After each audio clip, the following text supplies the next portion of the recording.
سلام الله عليكم جميعا، نعمتم مساء، صح فطوركم، تقبل الله منا ومنكم الصيام والقيام وصالح الأعمال إن شاء الله. أنا الأستاذ صبر البكور، وهذا بودكاست إثران، وأهلا وسهلا بكم إلى عدد جديد وحلقة جديدة من هذا البودكاست الثقافي العلمي.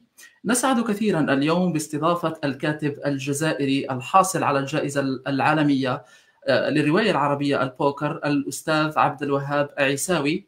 مرحبا بك أستاذنا العزيز. مرحبا بكم، تحية مسائية. صحة فطوركم، صحة شريبة، صحة صيامكم، تقبل الله منا ومنكم. آمين. نشكرك صديقي صابر على هذا البودكاست. يعني حكينا قبل قليل يعني أنه قليل جدا الآن في الجزائر مثل هذه البرامج الثقافية. أنا سعيد بحضوري في هذا العدد من بودكاست ليتران، وأشكرك جزيل الشكر أن فتحت لنا هذه النافذة لنتناقش في هذه الأيام الطيبة حول الرواية والأدب في الجزائر. شكرا أستاذي العزيز. بدءا بودي أن أشكرك خالص الشكر على قبولكم لهذه الدعوة. فقط بالنسبة للذين يلتحقون بنا اللحظة، كنا قد نشرنا مساء على صفحتي الرسمية السيرة الذاتية الكاملة للأستاذ عيساوي محمد عبد الوهاب، في تقرير قدمته لكم الأستاذة سهام همال، وهو تقرير مرئي يمكنكم العودة إليه في أي وقت والتعرف على شخصيتنا وضيفنا لهذه الحلقة. دون إطالة نباشر النقاش والحوار، وأذكر مجددا أن الأستاذ محمد عيساوي عبد الوهاب قد تحصل على الجائزة العالمية للرواية العربية بوكر سنة 2020 عن روايته الديوان الإسبرطي. طبعا نجدد لك مباركاتنا أستاذنا العزيز بعد مرور ربما ما يربو عن 5 سنوات بعد حصولك على هذه الجائزة المرموقة، إلى جانب حصولك أيضا على العديد من الجوائز، على غرار جائزة آسيا جبار والعديد من الجوائز الأخرى. قبل أن نخوض في مسألة جائزة البوكر التي تحصلت عليها عن روايتك الديوان الإسبرطي، وقبل الحديث عن الجوائز الأخرى ومشاريع الكتابة ورواياتك، دعنا نفتتح هذه الحلقة أستاذ عبد الوهاب بسؤال عام حول بداية الكتابة. كيف بدأ الأستاذ عيساوي الكتابة؟ هل كانت الرحلة كلاسيكية، شخص قارئ نهم محب للكتب للمطالعة ثم كاتب، أو حدث شيء ما، أو كما يقول الفرنسيون أن ديكليك، هكا حدث، أو ما نسميه بذلك التغير المحوري أو المفصلي في حياتك الذي جعلك تخوض غمار الكتابة في الرواية والقصة؟ مبدئيا يعني هو أنا دائما أقول أنه ليست هناك طقوس يعني بشكل واضح، وإنما هي تجربة تقريبا تكاد تكون كلاسيكية. تجربة بدأت من القراءة في المرحلة الثانوية، وحقيقة كلما تكون هناك مكتبة يكون هناك أو يبتدئ هناك الشغف القراءة. كان فيما أذكر قبل سنوات بعيدة لما كنت في مرحلة الإكمالي، ونحن الآن في مرحلة المتوسط، يعني في نهاية فترة التسعينيات. أنا أسكن في مدينة تعج بالأدب وتعج بالقراءة وتعج بالكتاب، مدينة حاسي بحبح. أحيي من هذا المنبر كل كتاب مدينة حاسي بحبح وكل كتاب ولاية الجلفة الذين يعني بصراحة لما أنا كنت صغيرا كانت هناك كانت هناك حركية ثقافية، كانت هناك أيضا جمعية مهمة جدا كانت تقوم بالمعارض الأدبية. وفي ذلك الوقت لم يكن فيما أذكر أحد من الكتاب قد نشر كتابا، وإنما كانوا يكتفون بقصاصات الجرائد التي تنشر أو تحتوي على قصصهم فينشرونها في معرض كبير. وبالتالي آه، العالم العجيب بالنسبة للشاب أو بالنسبة للطفل الصغير الذي يدرس ما زال في مرحلة يعني مرحلة إكمالية، يرى في تلك القصاصات شيء عجيب، بحكم أنه كنا أو كان الكتب الأشياء التي كانت تنشر فقط في الجرائد. وبالتالي بدأ ذلك الشغف. كانت هناك مكتبة في في دار الشباب، مكتبة يمكن أن أذكر هذه المعلومات لأول مرة لأنه تعود بالذاكرة في استرجاع الذكريات القديمة، أنه كانت تلك المكتبة أيضا مثلت محورا مهما. فيما أذكره أنه كانت هناك كتب روايات لكتاب جزائريين، إذ طلعت على الجازي والدراويش في تلك الفترة ولم أفهمها بحكم صغر السن. ووجدت أيضا تعرفت على كتب الريحاني، أمين الريحاني، والعديد من الكتب المشرقية الأخرى. ثم في مرحلة الثانوي كان هناك علاقات علاقات مع أغلب مع نسبة كبيرة من الذين كنت أعرفهم، أو الحاضنة الثقافية في تلك الفترة كانت من أساتذة ومعلمين. ذلك الجيل، يعني الشيء الذي نعم، لمسته في الجيل من مواليد يمكن الستينيات والسبعينيات، كان جيل يهتم أكثر بالكتاب وبالقراءة. وأيضا لم تكن هناك يعني فوضى، ولم تكن هناك فوضى التكنولوجيا التي نعيشها الآن، والملهيات التي يعني كل يوم نعيشها بشكل يومي. وبالتالي كان هناك فضاء مميز بين المعلمين والأساتذة، أولئك الذين أدين لهم بكل شيء. لا أقول مثل مالك مقدم أدين لهم بالنسيان، ولكن أدين لهم بالتذكر، وأدين لهم أدين لهم يعني بهذا الشغف.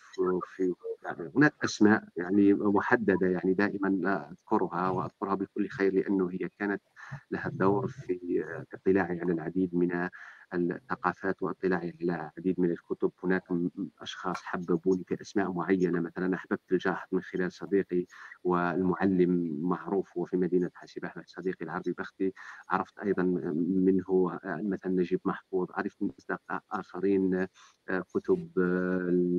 كتب مثلا رشيد بوجدرة، كتب وسيم الأعرج، كتب الجيل وعبد الحميد بن هدوبة. الكثير من الكتاب الذين يعني غرسوا فينا هذا الحب للأدب بشكل عام، العربي أو العالمي، ومن ثم الأدب الجزائري.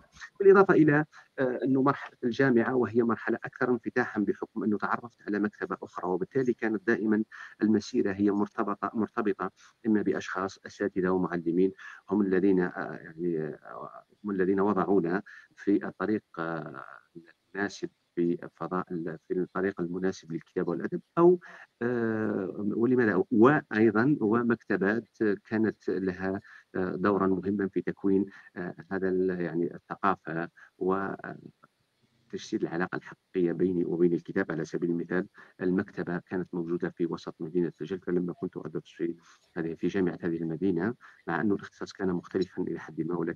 ولكن كانت هذه الجامعة، كانت هذه المكتبة، وهي مكتبة كانت تابعة للأكاديمية في نادي المعلمين، كانت مكتبة زاخرة بالكتب القيمة.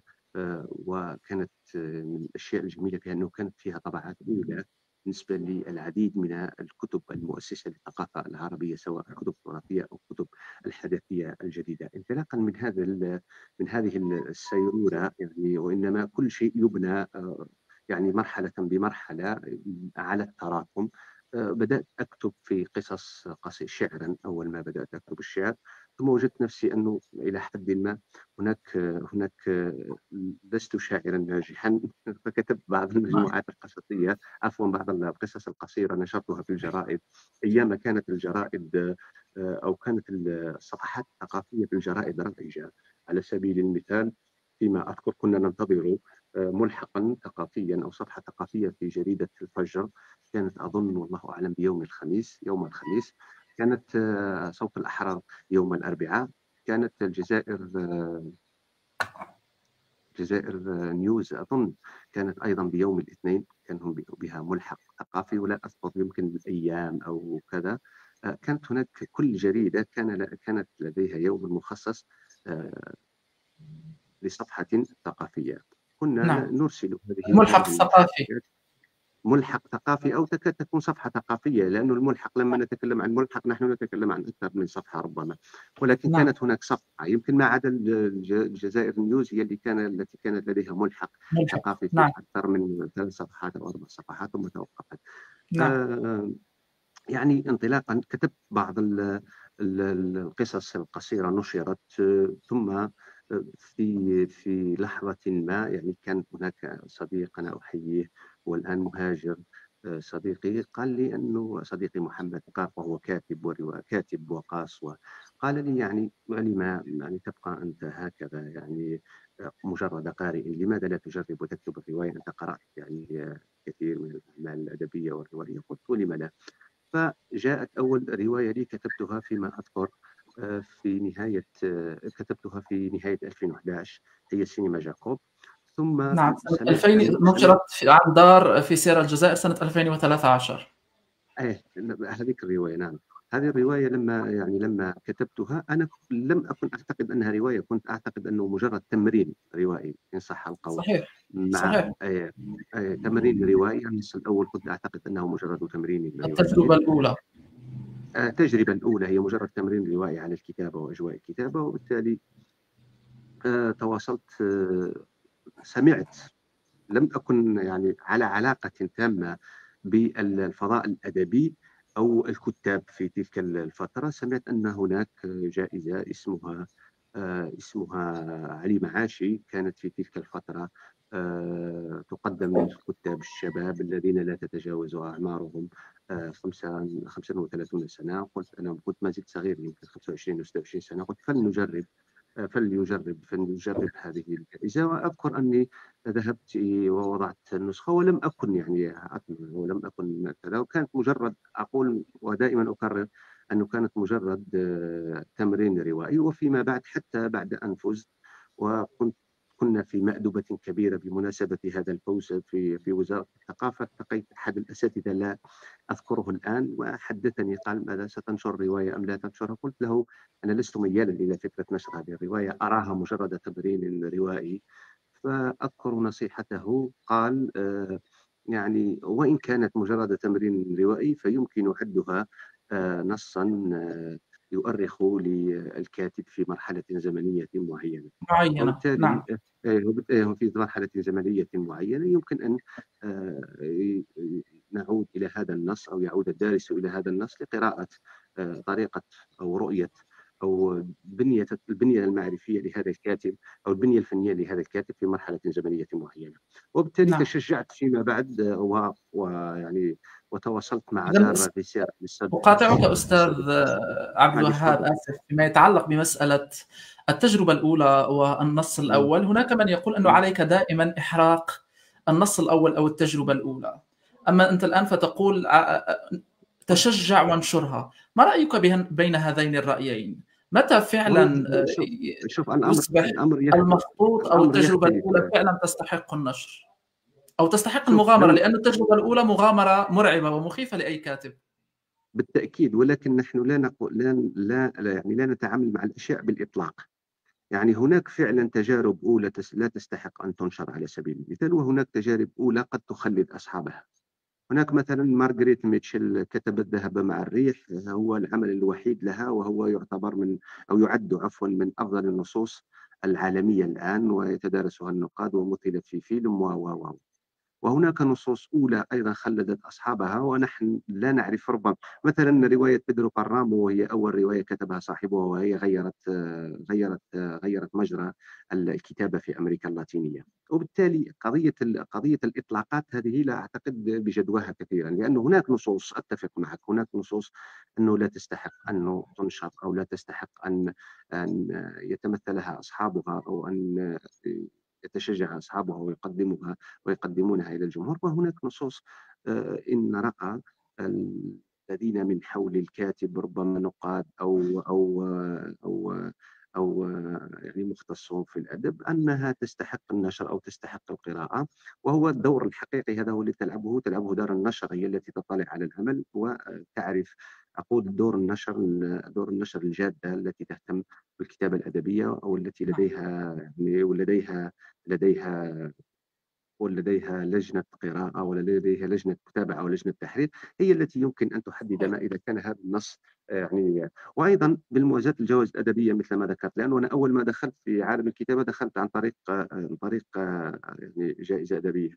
والغريب أنه لا تعتقد أنه هذه الرواية بمجرد أنها نالت جائزة أدبية، وبالتالي هذه الرواية يعني كان نشرها سهلا، لأنه أنا يعني أكثر من دار رفضت هذه الرواية بكل صراحة يعني. ثم وجدت ناشرا ويعني لاقت استحسانا هذه الرواية منه، ووافق على نشرها. يعني لكي أجيب ببساطة عن هذا السؤال، قضية النص الأول، إما إحراقه أو نشره، هذا قضية نسبية، يرجع إلى طبيعة النص، ويرجع لو كان السياق صحي. مثلا في الجزائر لو كان السياق صحيا، وكانت كل العوامل المحيطة مثلا بالكاتب تسير وفق الطريقة الصحيحة للعالم الأدبي وعالم الكتابة وسوق الكتاب، لما طرحنا هذا السؤال، لأنه سيكون لما احتجنا إلى هذه الإجابة، لأنه يكون نعم. النص بمجرد يكتب يوضع في السياق أو يوضع في بداية المرحلة أو مرحلة النشر، هي مثلا عند لجنة قراءة. لجنة القراءة هي التي تحسم ربما في هذا الأمر. جميل جدا أستاذ أي. عبد أي. الوهاب. طيب دعنا مم. الآن نذهب إلى رواية الديوان الإسبرطي وجائزة مم.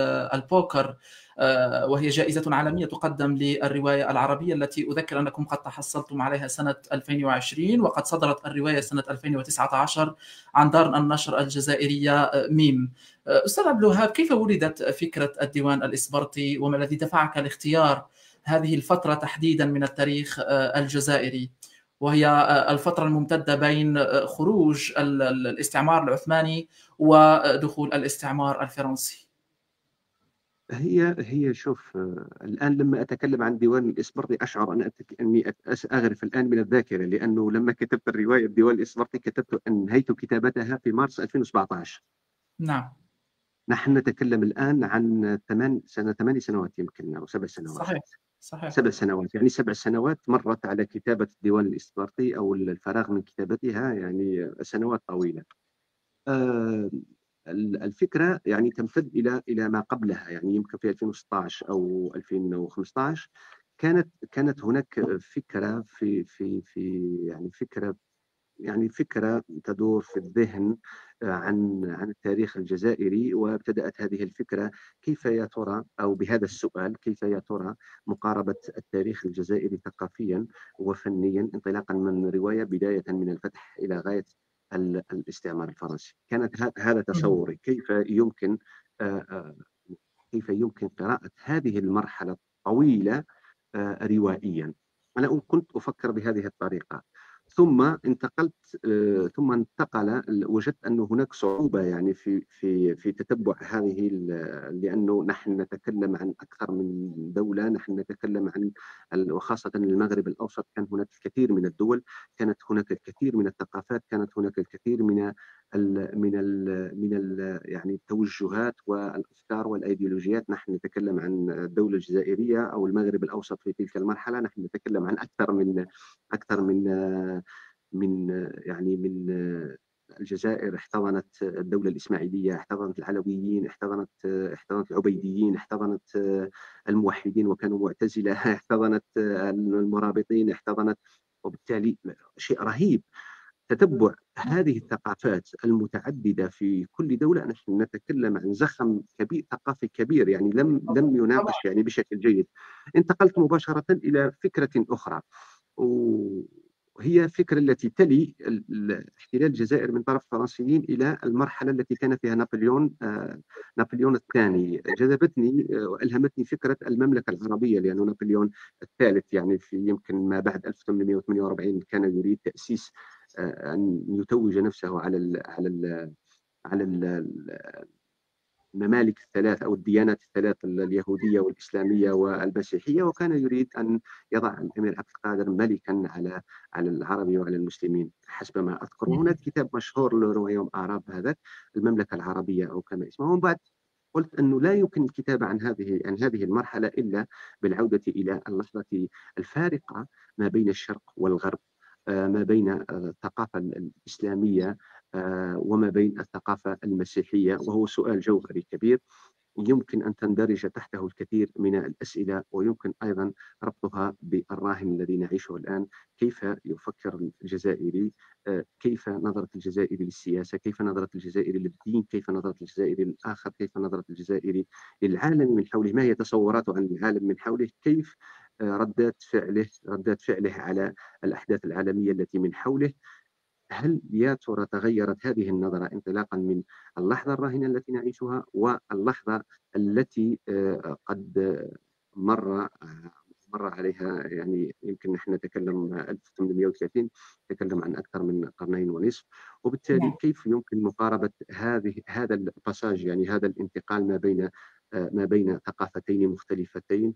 لأنه الجزائر لا يمكن أن أقارن مثلا الجزائر بدولة من دول المشرق، بحكم نحن على الحدود نحن ثغر، يعني نحن على الحدود مع العالم الغربي، بينما نحن حضاريا ننتمي إلى الشرق. أتكلم عن الشرق الحضاري وليس الشرق الجغرافي. الشرق الحضاري كل نعم. ما هو يحتوي على إسلام ويحتوي على عربية، هذا ما يسمى بالشرق الحضاري. نحن نتكلم إلى ننتمي إلى شرق حضاري، وهو على حدود يعني خطوات ما بيننا وبين الغرب المسيحي أو الكاثوليكي. وبالتالي هذه الأسئلة كيف يمكن مقاربتها، كيف يمكن النظر إلى الآخر، كيف كذا.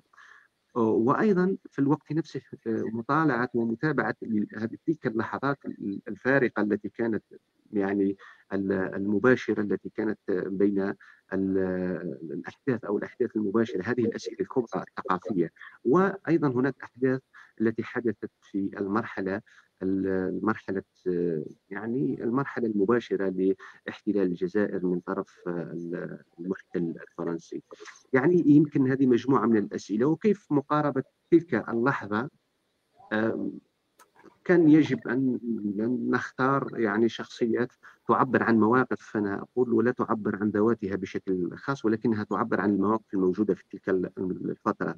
الموقف هو الذي كنت أتبعه أنا في أنا أو كنت أركز عليه في رواية ديوان الإسبرطي، أنه المواقف، ما هو موقف هذه الشخصية ومن هم الذين يتحيزون إلى هذا الموقف، موقف شخصيات أخرى، وهكذا دواليك. وجدت أن الرواية تدور على 5 أقطاب يمكن أو 4 أقطاب معرفية ورؤيوية تدور حولها هذه الرواية. وتم بناء الرواية وأحداث الرواية انطلاقا من الشكل التاريخي العام، ولكن داخل ذلك النص هناك الكثير من الاشتغالات التخيلية التي تؤثث للمكان وتؤثث للحدث ما هي هذه وتؤثث الأقطاب أستاذ عبد الوهاب؟ ما هي هذه الأقطاب المعرفية ال5 التي اشتغلت عليها الرواية؟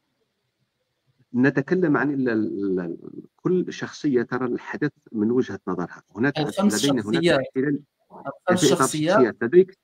نعم. نتكلم مثلا عن دعني أذكر الشخصيتين أستاذ عبد الوهاب، دعني أذكر نعم. فقط من يتابعنا أو أعطيهم لمحة عن رواية الديوان الإسبرطي. تدور الرواية بين الجزائر وفرنسا، وتتناول اللحظات الأخيرة للحكم العثماني في الجزائر وسقوط الجزائر في يد الفرنسيين، مع التركيز على التغيرات الاجتماعية والسياسية العميقة التي لزمت تلك المرحلة. تدور أحداث الرواية في نص يتراوح بين 400 صفحة، وتدور كما قال الأستاذ عبد الوهاب بين 5 أقطاب معرفية تقودها 5 شخصيات مهمة في هذه الرواية. الشخصية الأولى شخصية دوبون، وهو ضابط فرنسي مقتنع بمهمة فرنسا التمدينية، لكنه يواجه الواقع القاسي للاحتلال. شخصية كافيار، وهو جندي سابق في الجيش العثماني يتعاون مع الفرنسيين لتحقيق مصالحه الشخصية. شخصية ابن ميار، فقيه جزائري يعارض الاحتلال ويرفض التعاون معه.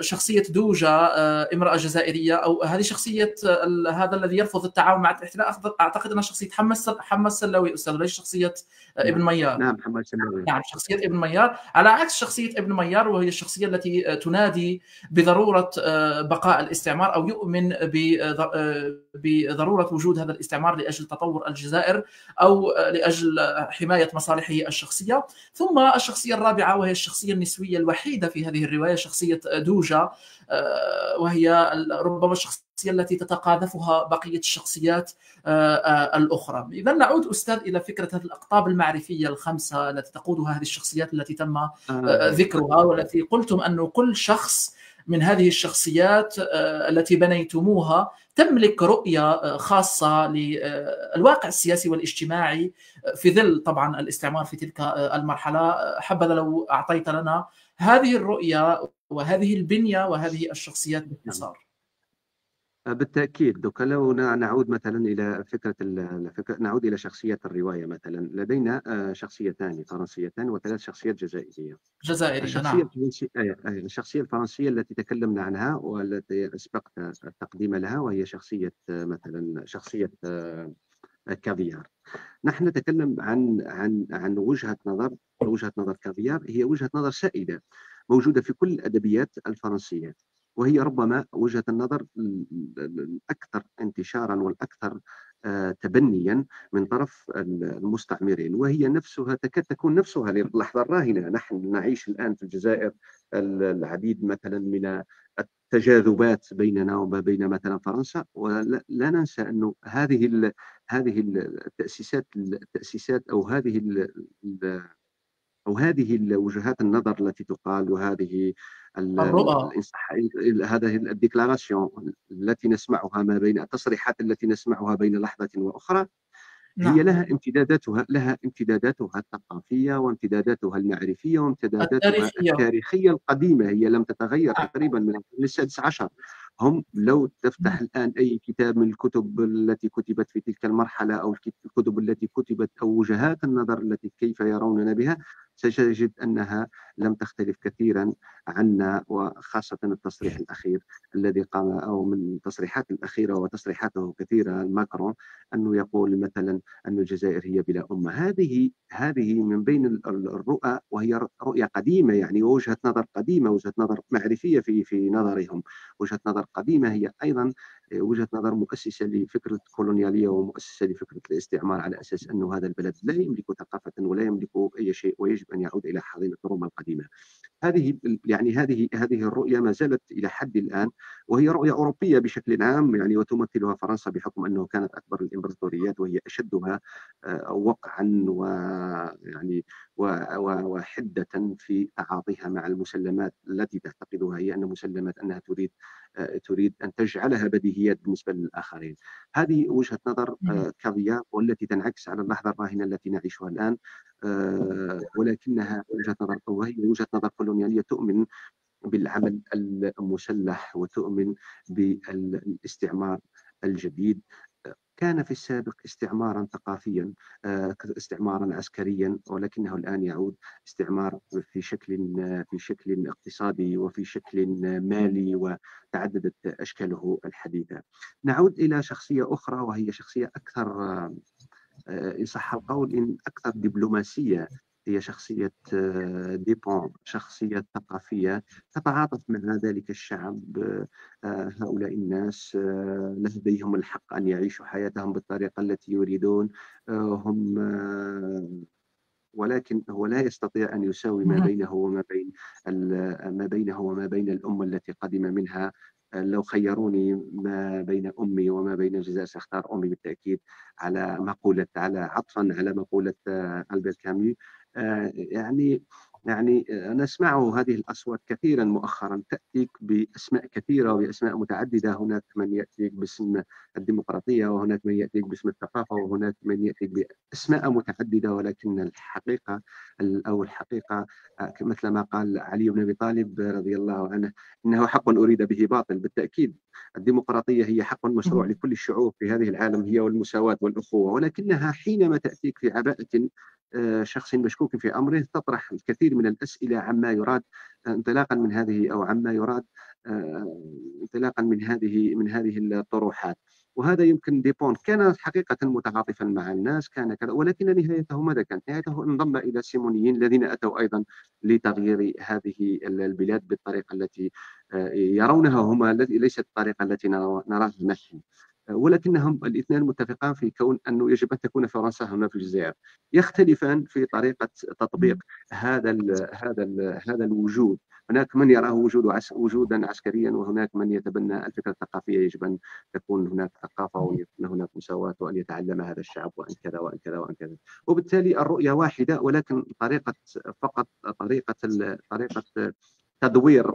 يعني هناك من يدورها ثقافيا، إعادة رسكلة ثقافية، وهناك من يدورها ويعيد رسكلتها بشكل عسكري. ننتقل إلى الشخصية، وأيضا هناك تناقض ما بين هاتين الشخصيتين في المستوى الأوروبي، وليس في المستوى هنا في الجزائر، لأنه خلفية الشخصيتين، هناك شخصية تنتمي إلى، مثل ما إن صح التعبير، تنتمي إلى تيار ديني، وهناك شخصية لا تؤمن بهذا التيار الديني، وأتت انطلاقا من رؤية نعم. علمانية. ننتقل إلى الشخصيات الجزائرية. لدي التقابلات، شخصية. هذه التقابلات العميقة، أو هذه التقابلات العميقة الأيديولوجية إن شئنا أن نسميها في هذه الرواية. نعم. وكل نعم. شخصية لديها وجهة نظر في حول هذا الفرد مهم. الجزائري. بالنسبة للشخصيات الجزائرية هناك ثلاث شخصيات. نبدأ مثلا بالشخصية التقليدية إن صح التعبير، وهو الذي كان مستشارا لدى الداي، كانت مصالحه يعني تسير بشكل جيد، وهو أصلا مزيج ما بين عربي وتركي يعني كرغلي. وكانت الأمور مهم. كلها تسير بشكل طيب. هو من الأعيان في البلد، وبالتالي هو يرى في العثمانيين هو الوجود الحقيقي، أو يرى في العثمانيين هم وجودهم، يعني يرى فيهم وجودهم أن وجودهم مشروع، وأنهم هم حماة البلد، وأنه يريد استعادتهم بعدما خرجوا وغادروا البلاد. ويظل طوال تلك الفترة يحاول التواصل معهم، آه، يحاول مراسلتهم بشكل دائم، وأيضا يحاول من جهة أخرى بطريقة. هو نموذج للشخصية السياسية التي لا يعني لا تريد أن تقطع الحبل مع أي جهة من الجهات، وتترك شعرة معاوية مع الجميع. يعني مع هذا يترك حبل التواصل مع شخصية من الشخصية مع الجهات الفرنسيين، يبقى في تواصل دائم معهم، يشكل معهم صداقات. آه، قد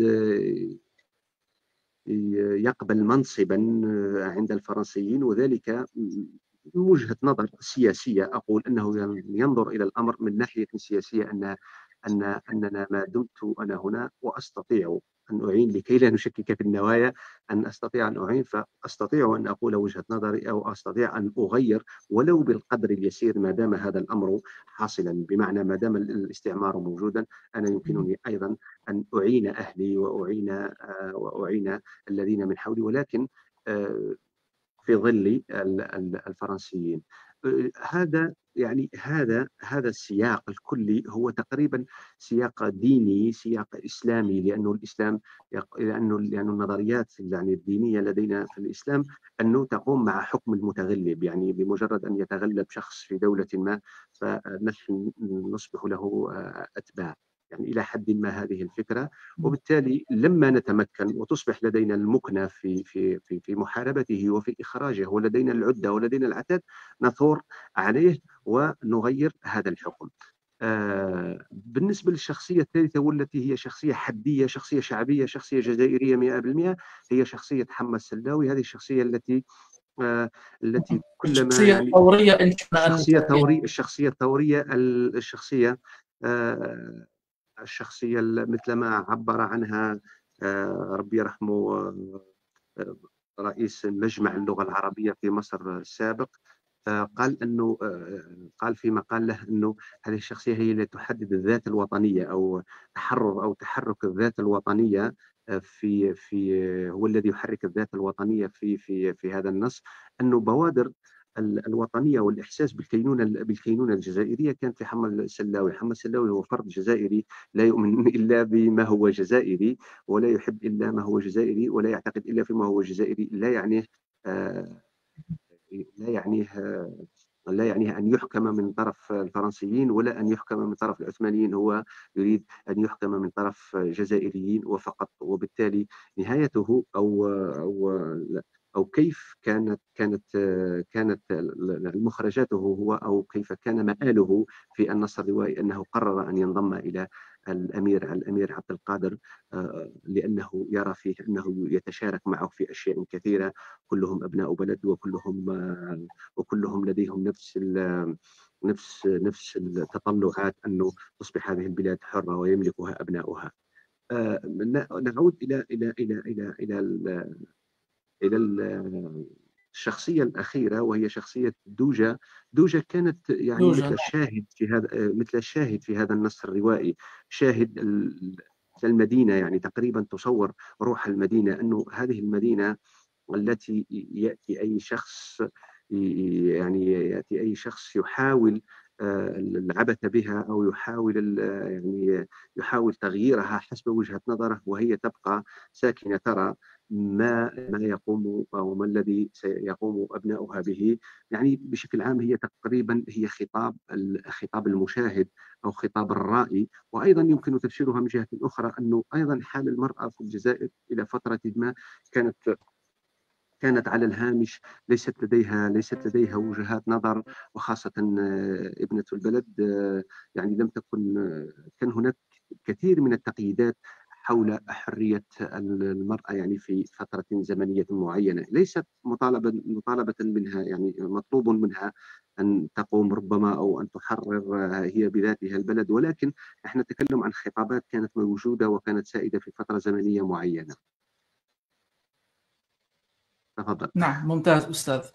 شكرا أستاذ، لك. بالنسبة للرؤية الاستعمارية التي كنت تتحدث عنها، والتي تمثل جذورا تاريخية ما زالت وأيديولوجية تحكم العلاقة الفرنسية الجزائرية ليومنا هذا كما ذكرتم، خصوصا فيما نعم. يتعلق بمختلف التصريحات الفرنسية المعادية للجزائر. الرواية كما ذكرنا تتناول سقوط الحكم العثماني وبداية الاستعمار الفرنسي. هل نعم. تعتقد أن هذه اللحظة التاريخية لا زالت تؤثر على الجزائريين اليوم، أو هذا الامتداد بالتأكيد التاريخي الاستعماري بالتأكيد ما زال يؤثر؟ بالتأكيد بالتأكيد. المشكلة تعرف أين هي أستاذي؟ أنه نحن الجزائر، فرنسا احتلت الجزائر مدة 130 سنة. 130 سنة يعني ليس بالأمر الهين. الآن جزء كبير من ثقافة الجزائريين هو ثقافة فرنسية.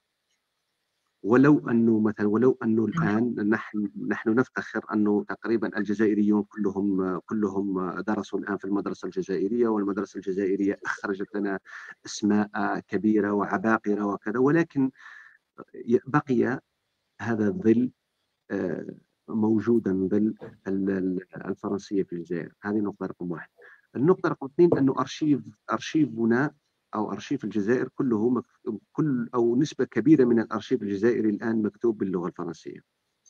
مهم. يعني انه امر، يعني امر سيء للغايه، يعني انه تقريبا نسبه كبيره من ارشيف الجزائر الان مكتوب باللغه الفرنسيه، ومكتوب وفق وجهة نظر معينة. وبالتالي القارئ الآن لما يحاول أن يقرأ في مراحل مظلمة مثلا، لم مراحل مظلمة يعني لم تصل إليها العربية مثلا. لو نتكلم مثلا عن فترات سبقت مثلا الاستعمار الفرنسي، الفترات العثمانية، لا نجد الكثير من المؤلفات، عدا 4 أو 5 مؤرخين تناولوا هذه الفترة. أنا وجدت صعوبة في الكتابة مثلا. لم أجد خريطة للجزائر واضحة، لمدينة الجزائر واضحة، كتبت رسمت أو دونت ما قبل الاستعمار. أول خريطة واضحة للمدينة ذات معالم واضحة وجدتها مثلا دونها أو رسمها الفرنسيون. نحن العربية لم تصل إلى جميع الاختصاصات قبل الاستعمار الفرنسي في الجزائر. بالتأكيد كانت هناك الكثير من الكتب، ولكن أنا حكيت لك يعني لم أجد مثلا خريطة. وجدت خريطة متخيلة قام بها نصر الدين سعيدوني، دكتور نصر الدين سعيدوني. نحن أيضا أغفلنا و ولم نكن في مستوى التأريخ يعني لأنفسنا، وتخاذلنا في التعاطي مع تاريخنا ولم نكتب الكثير.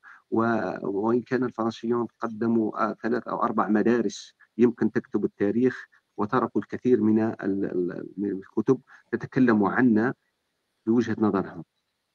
ولكن مهم. نحن لم نكتب وجهة نظرنا، أو لم نستوفي. كتبنا بالتأكيد الكثير من الكتب، وما زلنا نكتب وما زلنا نتكلم، ولكن لحد الساعة لم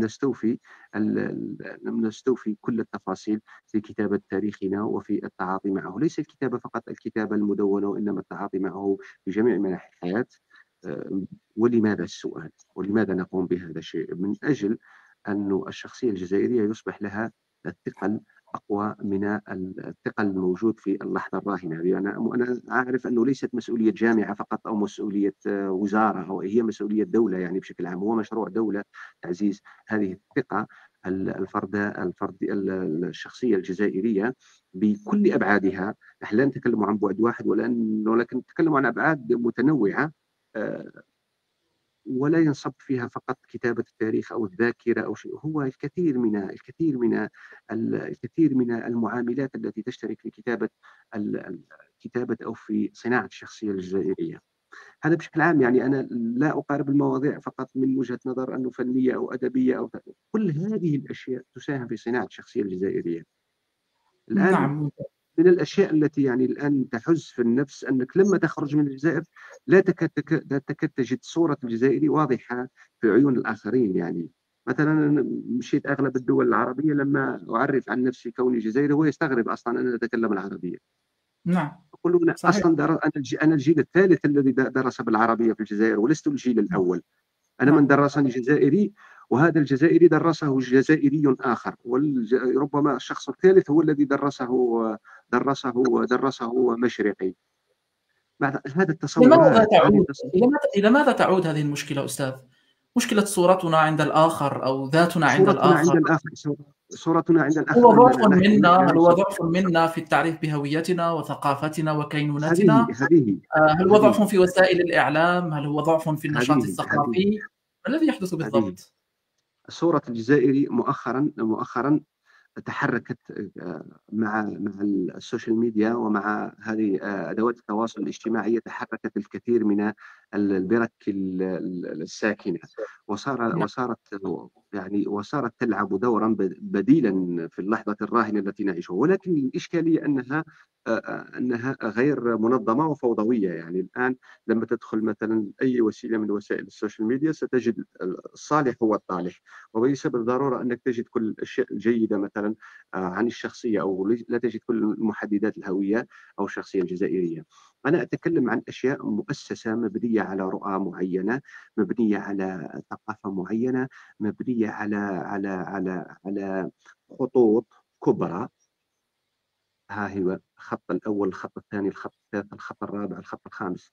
نقوم بصناعات ثقافية وبصناعات معرفية حقيقية، ولكنها ليست فقط موجهة إلى الجزائري داخل الجزائر، ولكنها تصنع بمعايير عالمية، بحيث أنه من يشاهدها سيعيد النظر في الشخصية الجزائرية وفي الشخصيات الجزائرية. هم يعتقدون أن ليس لدينا مثلا علماء، أو ليس لدينا شخصيات، أو ليس لدينا آه، آه، آه، ولكن تاريخنا لما تعود إلى كتب التاريخ ستستعجب. يعني غريب أنه نعم. الآن أنا لدي أول روائي في العالم، ولدي أول روائي بالفرنسية في إفريقيا، ولدي شخصيات كبرى، ولا أكاد أجد حتى الجزائريين يعرفون هذه الشخصيات. إشكالية كبرى. يعني لدي أسماء، لدي شخصيات لعبت أدوارا مهمة في التاريخ، سواء التاريخ الذي سبق الإسلام أو التاريخ الذي تلا الإسلام. يعني أجد أشياء كثيرة، ولكن أنا لا أرى أن الجزائري يعني يعنيه أن يفتخر بهذه الشخصيات. لست محتاجا أن أشاهد أنا مسلسل أرطغرل أو أي مسلسل آخر. أنا لدي هنا في الجزائر من هو أهم منه، ومن هو أفضل منه، ومن هو قدم أشياء، وقدم تضحيات، وقدم يعني أشياء يمكن أن أتكلم عنها، يعني يتكلم عنها يعني لأطول مدة، وأتكلم عنها في أكثر من برنامج، سواء برامج ثقافية، سواء سواء مثل ما قلت برامج ثقافية، سواء مسلسلات، سواء أفلام. أين تاريخ الشخصية الجزائرية الذي يسبق مثلا الإسلام؟ هل شاهدت مثلا أفلاما أو مسلسلات مثلا على شخصيات مثلا بربرية لعبت دورا مهما مثلا في التاريخ الجزائري ضد الرومان؟ هل تكلمنا عن شخصيات ثقافية أو شخصيات معرفية مثلا لعبت دورا مهما مثلا في فترة الدويلات الإسلامية على سبيل المثال؟ هل نعرف بكر بن حماد، ذلك الشاعر الرهيب الذي كتب الذي يعني كان من أفضل شعراء الدولة الرسطوبية هنا في تيارت.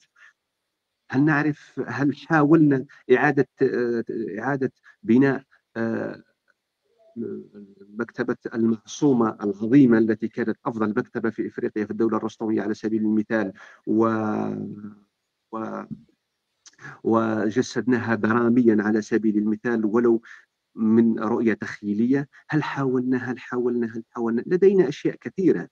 هل حاولنا على الأقل إبانة هذا الفضل الذي كان للجزائريين على سيرفانتس، ومغارته ليكتب أعظم النصوص الأوروبية التي تؤرخ بها أوروبا تاريخها. تعرف لدينا دون الكثير من كيشوت. الأشياء. دون كيشوت. لدينا نعم. الكثير من الأشياء التي يمكن أن نجعلها قاعدة وننطلق ونكتب يعني ونقوم بإعادة صياغة، لا أقول صياغة، إعادة توضيح وإبانة الشخصية الجزائرية التي لو يعني فقط نفكر بطريقة يعني بطريقة يعني أقول بطريقة منطقية فقط وبطريقة ذهنية بذهن صاف، سنصل إلى أشياء بشيء يعني من الذكاء. لا تتخيلها يعني.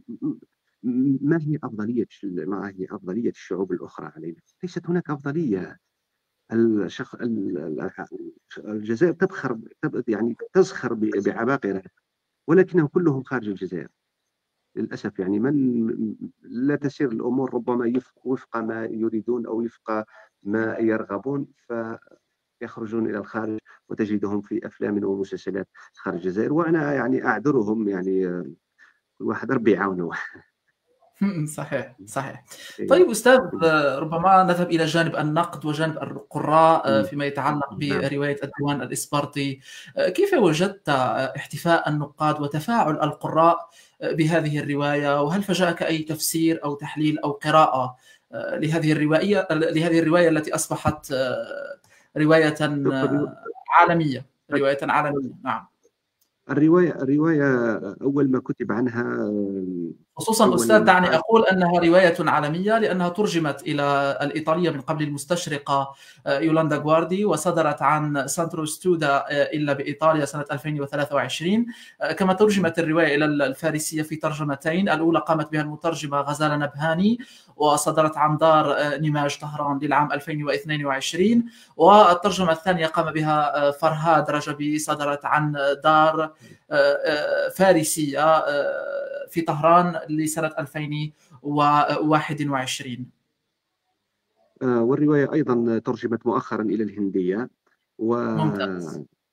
يسعدني وترجمت سماع أيضا هذا الخبر أستاذ عبد الوهاب. وترجمت أيضا في المعرض الماضي إلى الفرنسية. رائع. آه، بالنسبة للنقد، الرواية قبل أن تفوز بالجائزة كتب عنها يمكن مقال واحد كتبه الصديق لمين بحري. هذه شهادة يعني أقدمها، أنه لما أول شخص كتب عن هذه الرواية كتب عنها الصديق لمين بحري مقال أظهر وجهة نظره، الأشياء التي رآها جيدة في الرواية والأشياء التي لم تعجبه في الرواية أو قدم لها نقد في الرواية. أنا لا أتعاطى مع النقد.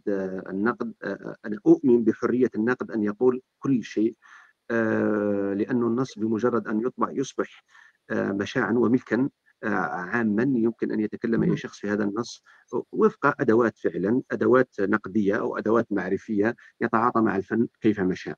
يعني لا أتدخل في وجهات النظر النقاد أو كيف يصفون هذه الرواية أو كيف تبدو لهم انطلاقا من تحليلاتهم النقدية. وثم بعدما ولكن بعد بعدما كتبه الناقد لامين بحري، أنا أكثر ما كان يكتب لما كانت الرواية في القائمة الطويلة كانت المراجعات القراء. نعم. هي التي كانت بكثرة، الانترنت. وقراء نعم، الانترنت واليوتيوب تحديدا والمقالات صح، المواقع، يعني يعني قراء عرب ذخيرة يعني جدا خاصة. بالقراءات والمراجعات لهذه الرواية عربيا يعني. نعم. أي أنا وجدت أكثر الذين تعاطوا مع الرواية، تعاطوا معها انطلاقا من كونهم قراء يتابعون الروايات الأدبية التي تكون مثلا في القوائم القصيرة أو القوائم الطويلة. ثم في القائمة القصيرة بدأت الكتابات عنها من النقاد، وحتى بعدما توجت هذه الرواية، وكان هناك يعني تفاعل كبير مع هذه الرواية سواء من النقاد في الجزائر وخارج الجزائر. وربما كان التعاطي مع الرواية خارج الجزائر أكثر من الجزائر. أتكلم من ناحية العدد مش وليس من ناحية القيمة، يعني أنه كان التفاعل مع هذه الرواية من ناحية عدد المقالات المكتوبة مثلا في القدس العربية والحياة اللندنية أو المنابر المعرفية، المنابر الصحفية أو المنابر الثقافية أو المجلات، كان كان عربيا أكثر منه جزائريا، لكون أنه نحن لا نكتب كثيرا هنا في الجزائر في النقد. هناك أسماء 4 أو 5 أسماء هي التي تؤثر المشهد الثقافي الآن في لماذا الجزائر، أستاذ؟ تكتب لماذا مقالات حول لماذا يعود ما هذا يصدر. المشكل؟ إلى ماذا يعود هذا المشكل، عدم الاهتمام بالنقد في الجزائر؟ على الرغم من أنا دائما وجود، على الرغم ربما أنا أطرح هذا السؤال. الساحة الأكاديمية في الجزائر والجامعات الجزائرية يعني تحتوي على العديد من الأقسام والكليات المختصة في النقد والأدب العربي، ويتخرجون منها العشرات قل بل المئات ربما في الجزائر. هناك عدد الآلاف كبير من لدينا الأساتذة الآن آلاف. أيضا والأكاديميين في هذا المجال. لماذا تبقى هناك معضلة أو إشكالية تتعلق بعدم الاهتمام أو نقص النقد الأدبي في الجزائر؟ ما المشكلة شوف بالضبط؟ شوف لو نتعامل مع عدد مثلا الأساتذة والكتاب والأساتذة أقول الأساتذة أنا في الجزائر أساتذة الجامعات، لأنه مهم. ليس كل أستاذ بالضرورة هو ناقد، يعني هو أستاذ. صحيح. صحيح، أستاذ في الجامعات. آه، علينا أن نستوعب أنه هناك اختصاصات في الجامعات، يعني في الجامعات ليس كل الأساتذة في الجامعة هم بالضرورة اختصاصهم يكون في النقد الأدبي، أو اختصاصهم يكون في مثلا أغلبية أو نسبة كبيرة من الكتاب أو من الأساتذة داخل الجامعات يهتمون أكثر باللسانيات واللغويات. هذا من ناحية. مهم. آه، ويبدو لي أنه لا أقول حكما ولكن ملاحظة فقط أنه هناك حساسيات إلى حد ما بين من يتبنون المناهج النقدية الغربية ومن الذين يشتغلون في تحليل الخطاب وفي أو في المقالبات ما بعد الحداثية، وما بين الأقسام أو المخابر التي تشتغل في يعني في المجال اللغويات والمجال اللسانيات، وكأني أشعر أن هناك تقسيم، يعني ولو مسألة يعني أيديولوجية هي المناهج أستاذ. أعتقد أن المناهج وكأن كالمبادئ هناك تقسيمات الفيزيولوجي أيديولوجية، يعني ولا نعم، يكاد يحدثون تقسيمات بعضهم. أيديولوجية للأسف. نعم. أيديولوجية، وكأنه أغلب المحافظين كانوا في جهة يهتمون. أغلب المحافظين في الجزائر يهتمون يعني الذين يشتغلون بمجال اللغة والأدب يهتمون أكثر بكل ما هو لساني وكل ما هو نحوي ولغوي وبلاغي ربما، أو أدب جاهلي قديم أو كذا. وكل الأساتذة الذين لديهم توجهات حداثية إلى حد ما سيكون، أنا لا أفصل ولكن أقول ربما، وهي يعني مجرد مقاربات فقط، قد تكون صحيحة وقد تكون خاطئة، يهتمون أكثر بالجنوب. وبالتالي نحن نتكلم عن نصف العدد أو أكثر من نصف العدد من الأساتذة في الجزائر، يعني اهتمامهم بعيد على اهتمام فكرة الرواية أو الأدب. ثانيا، مشكلة القراءة الآن، من يقرأ في الجزائر؟ يعني صحيح. الأساتذة أنا الأقل الذين أعرفهم لا يكاد أحدهم يقرأ، يعني ولا يكاد أحدهم، يعني هناك في نظرة القراءة. بعضهم ينظر لا يكاد يقرأ يعني كتابا، يعني يمكن 3 كتب أو 4 على الأكثر يعني في السنة يعني. وتجدهم يعني عادي كل سنة يحصلون، يعني كل مرة يحاولون أنه يعني تجد أسماءهم مثلا في الدرجات العلمية، وتتساءل يعني أحيانا أنه صحيح. شخص بروفيسور أو شخص مش عارف عنده دكتوراه، ولا تكاد تجد له مثلا كتابا مطبوعا أو كتابا يعني أصيلا يعني في اختصاصه، عدا شهادة، عدا ما مذكرة الدكتوراه أو مذكرة الدكتوراه أو مذكرة الماستر قد تكون مطبوعة. وهذه هنا في نظري يعني هذه تنقص من درجة البروفيسور أو من درجة الباحث، صحيح. أن يكون لا يحمل من شهادته إلا الوثيقة فقط. صحيح. صحيح أستاذ. لا أتكلم عن النقد الأدبي أو كذا، أتكلم بشكل عام، يعني بشكل أنه عام يعني نعم، ربما هي حتى في ظاهرة اختصاصي، يعني عامة. حتى في اختصاصي تجد صحيح. بروفيسور ليس لديه كتاب، يعني غريب هذه نوعا ما. غريب. صحيح. صحيح. أي. أستاذ، بالنسبة لجائزة البوكر، نعم. أريد إطلاع المشاهدين على أنه في سنة 2020 وصل إلى القائمة القصيرة المتعلقة بجائزة البوكر العالمية للرواية العربية الأستاذ أيضا سعيد خطيبي عن روايته حطب سراييفو، وروايتك أيضا الديوان الإسبرطي التي توجت بالجائزة والمرتبة الأولى. أستاذ، أيضا عندما نتحدث عن رواية سعيد خطيبي حطب سرابيبو، هي رواية تتحدث عن حقبتين زمنيتين في بلدين مختلفين، الأولى في الجزائر في زمن العشرية السوداء، والثانية في سراييبو خلال حرب سراييبو، وتصنف ضمن أدب الحروب أو أدب كان يتحدث عن حروب أهلية في الحالتين. نعم. هل تعتقد أن الجوائز اليوم تولي أولوية منحها لأدب الاستعمار وأدب الحروب؟ والحقيقة أن التجارب في هذا المضمار كثيرة جدا، يعني هناك الكثير من نعم. الروايات العالمية التي حصلت على ربما هذه الجائزة، أو حصلت على جوائز عالمية بسبب خوضها في سؤال الاستعمار، أو ما يسمى بأدب الاستعمار وأدب الحرب. على غرار ربما نبدأ برواية الطريق. شوف هناك لكي الحرية، أقدم رواية طريق للحرية لجون بول سارتر التي أخذت جائزة عالمية سنة 1964. رواية الأشياء تنهار لتشينوا أتشيبي التي حصلت على جائزة مان بوكر الدولية سنة 2007. رواية المستعمر المستعمر صالة جرونوبل التي حصلت عليها البيلاروسية عن جائزة نوبل من أفضل النصوص. أيضا روايتك مصنفة أيضا ضمن هذا النوع من الأدب التي حصلت على جائزة عالمية كجائزة البوكر. أستاذ، شوف، باش نختصر موضوع الجوائز، لأنه الناس تضع الجوائز وكأنه النصوص التي تفوز بالجوائز بالضرورة هي النصوص الأفضل، أو بالضرورة هي نصوص خارقة. أو نعم، أنا أفتح السؤال أستاذ، أنا أفتح هذه النافذة. لا عادي، نتعامل مع الموضوع بكل بساطة. نشرح لك برك فكرة الجائزة، الرواية والجائزة. شوف، نعم. أي جائزة لما تؤسس هذه الجائزة هناك لجنة تحكيم كل سنة.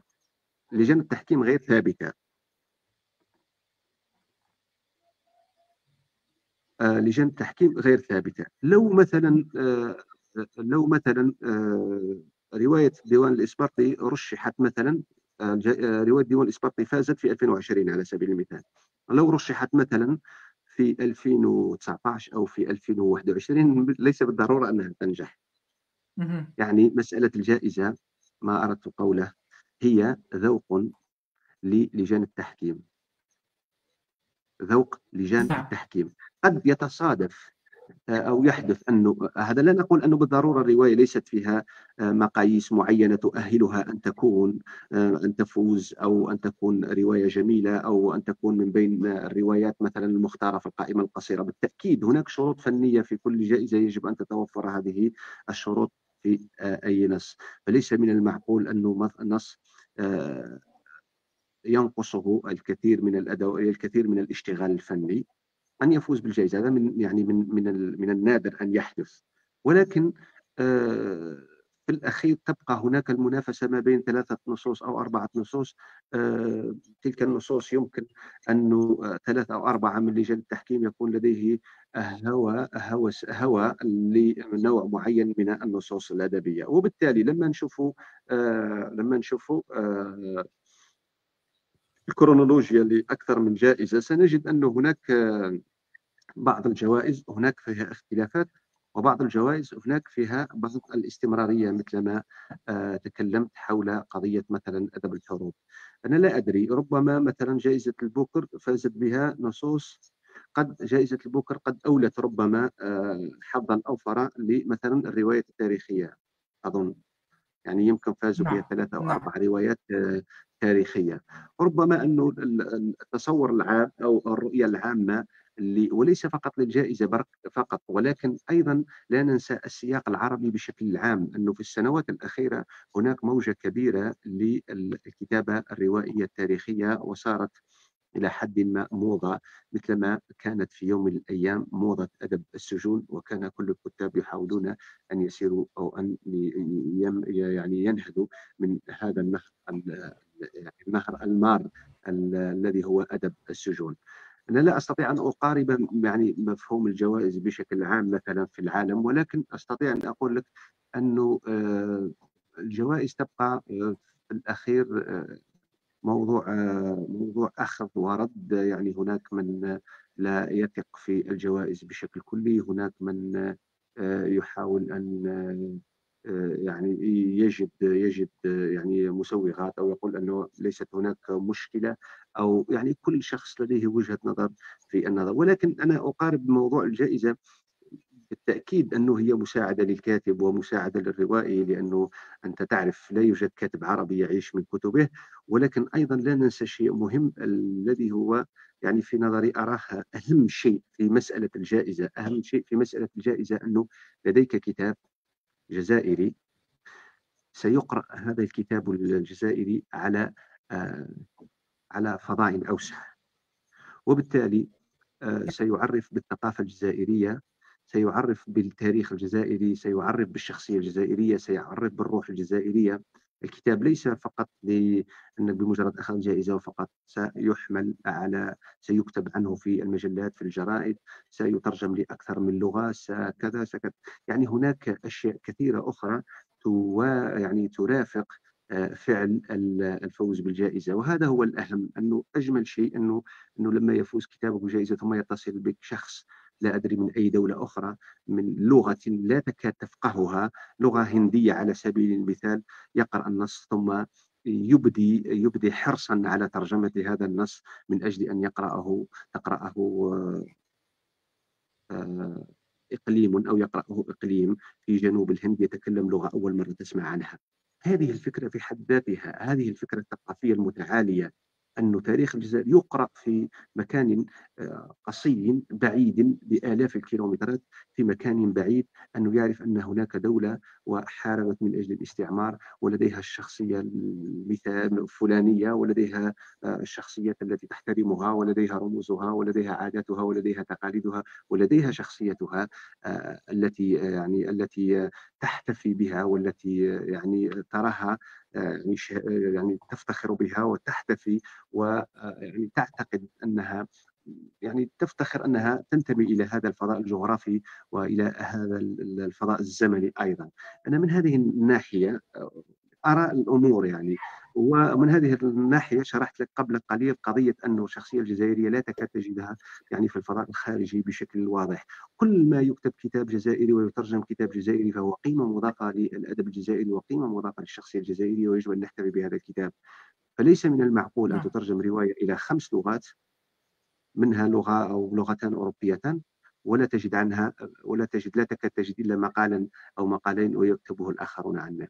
صحيح. ترجمت الكتابة إلى الهندية نعم. ولا أحد التفت إليها، ترجمت الرواية إلى الفرنسية ولم يكتب عنها أحد، ترجمت الرواية إلى الإيطالية كتب عنها مقال صحفي عابر خبري، وترجمت الرواية إلى الهندية ولم يتذكرها أحد. هذا النكران يعني. أنا لا أفهم يعني. هذا راه نحن يطلع نتكلم عن لنا مشكلة سياقات، نحن علمية، نتكلم عن مشكلة سياقات، نحن نتكلم عن سياقات. نعم. ولا أتكلم فقط أنا كجزائري فقط، أنا كعبد الوهاب عيسوي صاحب هذه الرواية. أتكلم عن ما يكتبه عمار الأخوص عن الأدب الجزائري، وهو أمر يعني قيم جدا. ما يكتبه سعيد خطيبي، ما يكتبه صديقي محمد، فيصل الأحمر. صديقي أحمد طيباوي، ما يكتبه فيصل الأحمر، ما يكتبه فلان، ما أسماء يكتبه كبيرة الشيخ جدا. محمد صاري، ما يكتبه نعم. فلان. نعم. هؤلاء الكتاب من الجزائر يؤسسون للشخصية الثقافية للجزائر، ويحاولون إيصال صورة الشخصية الجزائرية وصورة تاريخ الجزائر وصورة المجتمع الجزائري وصورة.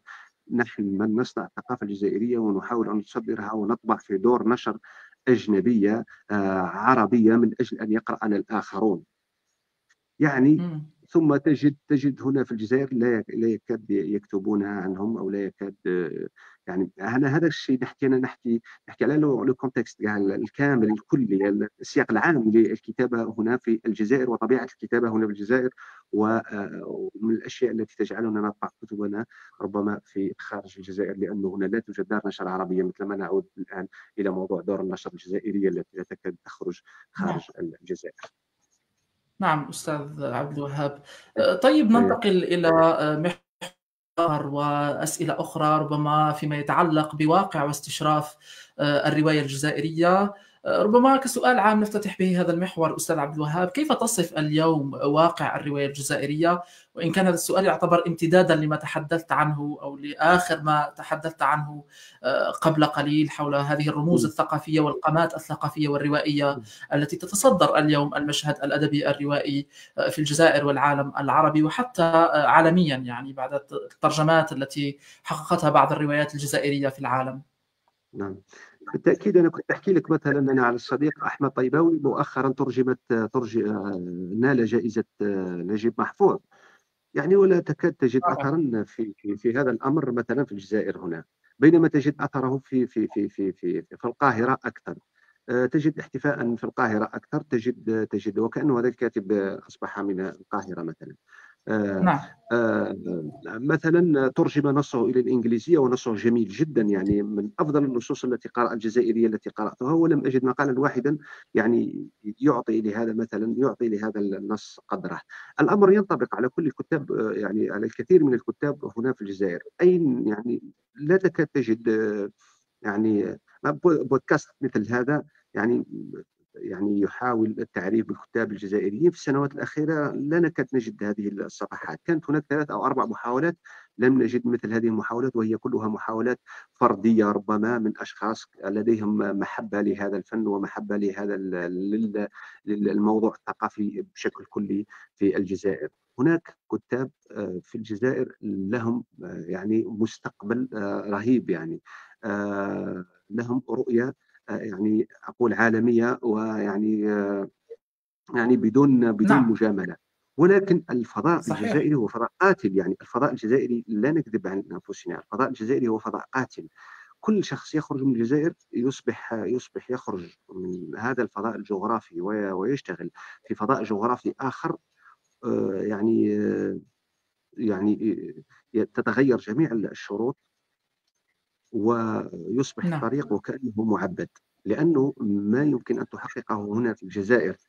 لو مثلا نقول تبذل مجهودا هنا في الجزائر بنسبة 60%، ستحصل مثلا الروندمون، ستحصل مثلا المردود نسبة 10%. لو تبذل مجهودا نصف المجهود الذي تبذله في الجزائر، ستحصل في مكان آخر ضعف المردود الذي الذي تحصله هنا في الجزائر. مثلا على سبيل المثال، يعني أي كاتب آخر يعني يمكن حصل على أي جائزة من الجوائز التي حصل عليها طيباوي أو حصلت عليها أنا أو حصل عليها شخص آخر في دولة أخرى، ما كانت ما ليس هذا هو السياق الذي يعيش فيه، وليس هذا السياق الذي تسير فيه يعني ليس هذا هو السياق الثقافي ولا السياق الحضاري ولا السياق الاجتماعي الذي يكون فيه كاتب يعني في دولة أخرى. ولن أضرب أمثلة لأن الأمثلة واضحة وكلها يعني صحيح. جلية بالنسبة للجميع، يعني لمن يريد أن يبحث أو يريد أن يعني يتوسع في الموضوع. ولهذا قلت أنه الفضاء الجغرافي هنا في الجزائر ليس فقط للكاتب، الفضاء الجغرافي للباحث العلمي، بالنسبة للباحث العلمي، بالنسبة للصحفي، بالنسبة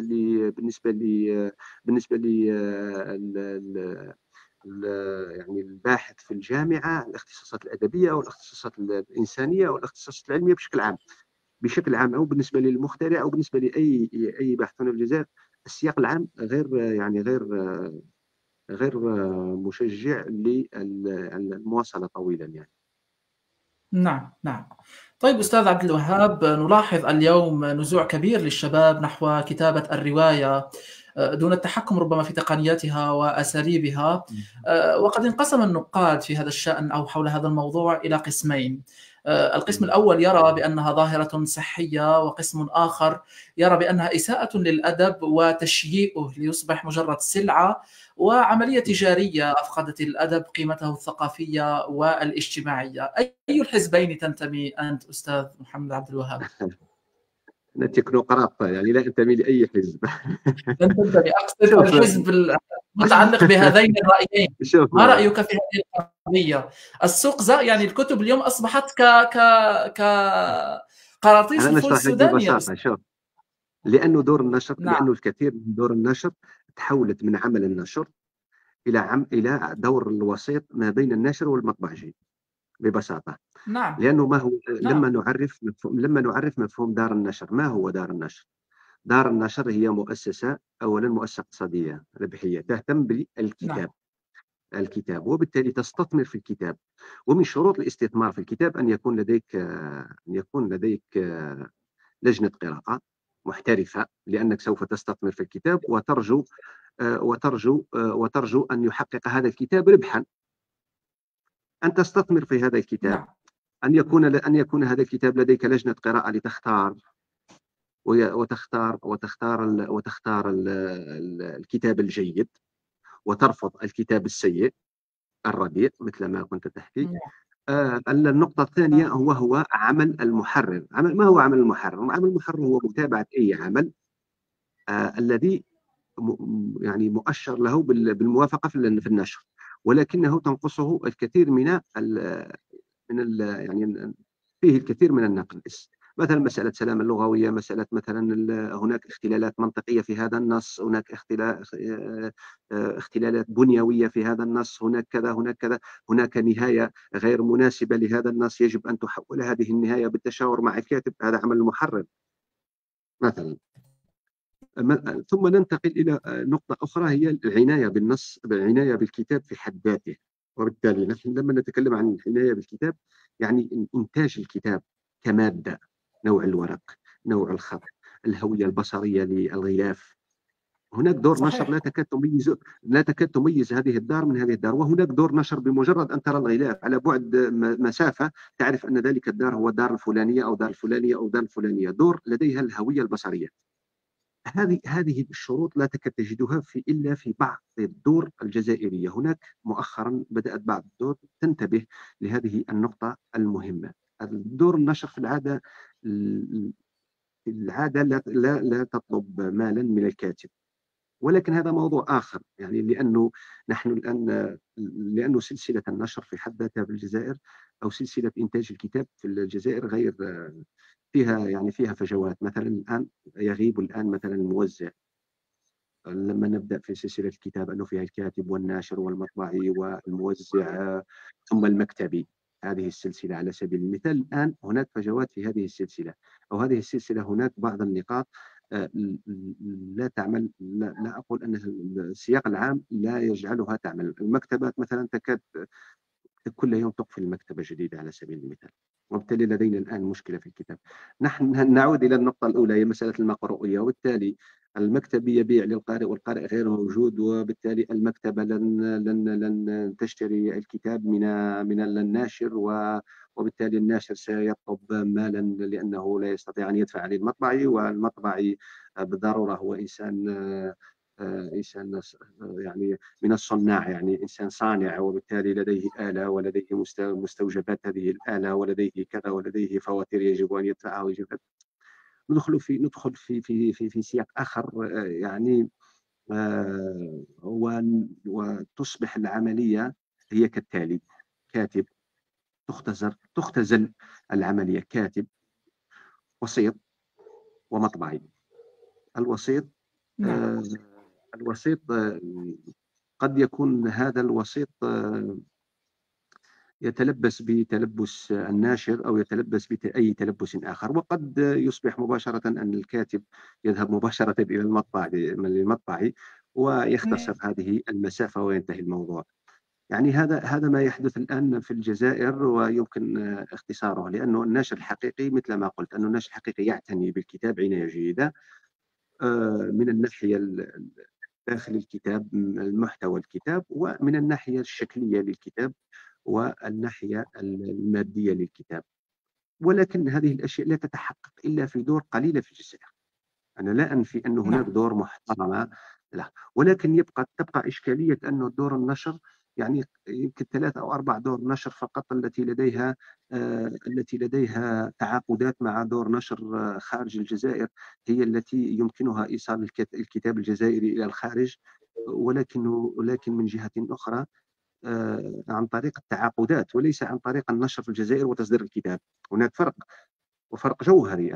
أنه لما تتعاقد مع دار نشر مثلا في بيروت، وهي تطبع لك 4 أو 5 كتب عناوين بنسخ معينة، مثلا 500 نسخة عن كل كتاب، وأنت بالمقابل عوض أن تدفع لها سوف تطبع هنا في الجزائر 500 نسخة لأربعة كتب أخرى هي تعطيك إياهم هذه الكتب، ويكون هناك نوع من نعم. التنسيق ما بين دور النشر. ولكن أن يطبع الكتاب في الجزائر بالمواصفات الجزائرية في دور النشر الجزائرية في المطابع الجزائرية ثم يخرج إلى المعارض، هذا ما لا أعرفه. يعني أنا ما جازتش عليا شيء من هذا لا أعرف إن كان يمكن أن نسميها مطابع أم مقابر للكتب.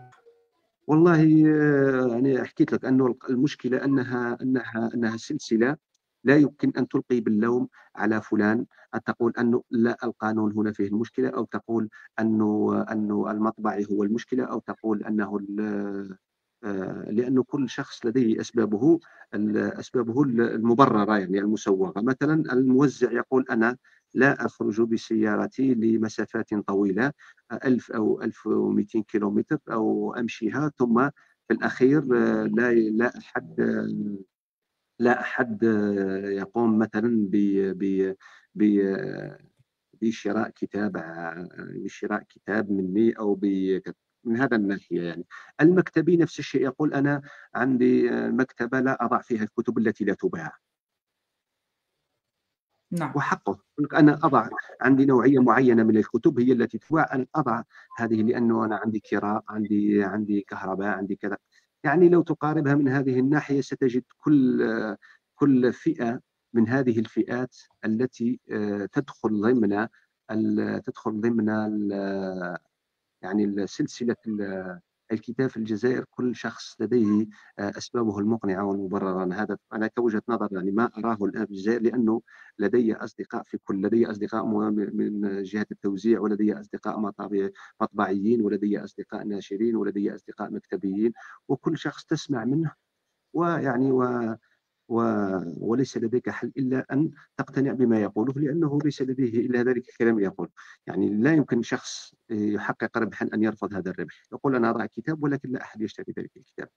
تذهب إلى دار النشر يقول لك أنا عندي ضرائب، الكتاب لما أدفع مثلا للمطبعي لا أستطيع أن أبيع تلك الكتب، وبالتالي أنا أطلب مالا مثلا من الناشر. إشكالية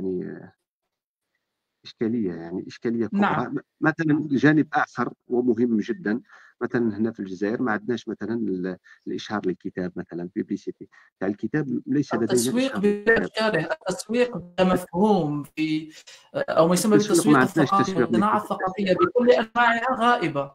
غائبة. ليس لدينا مثلا تسويق ثقافي هنا في الجزائر. نعم. آه، نعم. ولما نتكلم عن التسويق، ايضا التسويق عنده شروط معينه. أن التسويق ليس فقط صفحه في الفيسبوك ومموله وكذا، لازم فيديو، كاملة استراتيجية معقدة فيديو جدا التسويق.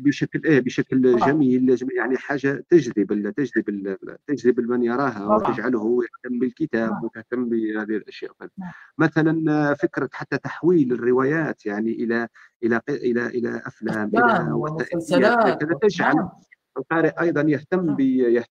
باقتناء هذه الروايات.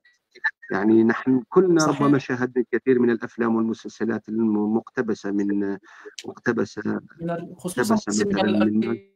الإسبانية. نعم. ولكن أنا بالتأكيد، ولكن أنا في نعم. الأخير أهتم أيضا أن أقرأ الرواية. يعني أنا أقرأ الرواية التي اقتبس منها هذا العمل الفني.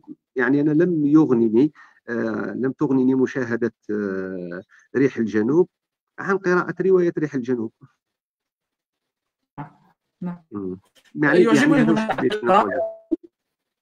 جميل. يعجبني هنا المتابعين لهيفا مم. أكاري الجميل إبراهيم أستاذ من دور الكتب في المجتمع والروايات، إلا أن مشاكل الكتاب ودور الكتاب لم تنتهي، لأنه يخلق ذلك سبيل المثال الأنمي وصناعة الأفلام في هوليوود. وأنا أقول لك إبراهيم، وأقول لأن هذا مهم لكل من يتابعنا في هذا البودكاست، أن المسألة تتعلق مشكلة أكبر، وهي عدم وجود تسمى بالصناعة الثقافية. لم تجد الصناعة الثقافية مفهوم واسع جدا، تبع على الأنمي، على الدراما، كل الصناعة الثقافية بكل أشكالها، مسرح، رواية، قصص، تحويل هذه النصوص الشاشة معقدة استراتيجية كبيرة جدا غائبة اليوم في الجزائر. ونتمنى أيضا أو نوجه نداء من خلال هذا البودكاست العلمي الثقافي إلى كل المهتمين بالشأن الثقافي في الجزائر أو من يقومون على الشأن الثقافي في الجزائر إلى ضرورة الالتفات الحقيقي لمسألة الصناعة في الجزائر وفقا ربما لاستراتيجية ورؤية عميقة وواضحة جدا. ولا تجد لديهم بعض التظاهرات أو بعض الاستراتيجيات التي تقول مثلا أو تكون تحت عنوان رؤية ثقافية أو رؤية الصناعة الثقافية للدولة الفلانية من 2025 إلى 2060 مثلا، استراتيجية 30 40 50 سنة استشرافا كعمل فعلا يحتاج، أو مسألة تحتاج إلى رؤية عميقة جدا، رؤية ثقافية جدا لإخراج هذه الكنوز الثقافية والفنية في الجزائر من بطون البحار وتعريف العالم عليها. ومسألة الصناعة الثقافية لا تدخل فقط في سؤال التسويق والإشهار وما إلى ذلك، وإنما هي أحد أدوات الحروب الناعمة التي تحدث عنها جوزيف ناي في كتابه الحروب الناعمة، السوفت باور أو السوفت ويبنز، الحروب الناعمة. اليوم الحرب والاستعمار لم يعد بالدبابة والسلاح، وإنما بالدراما والسينما والكتاب والرواية، أليس كذلك أستاذ عبد الوهاب؟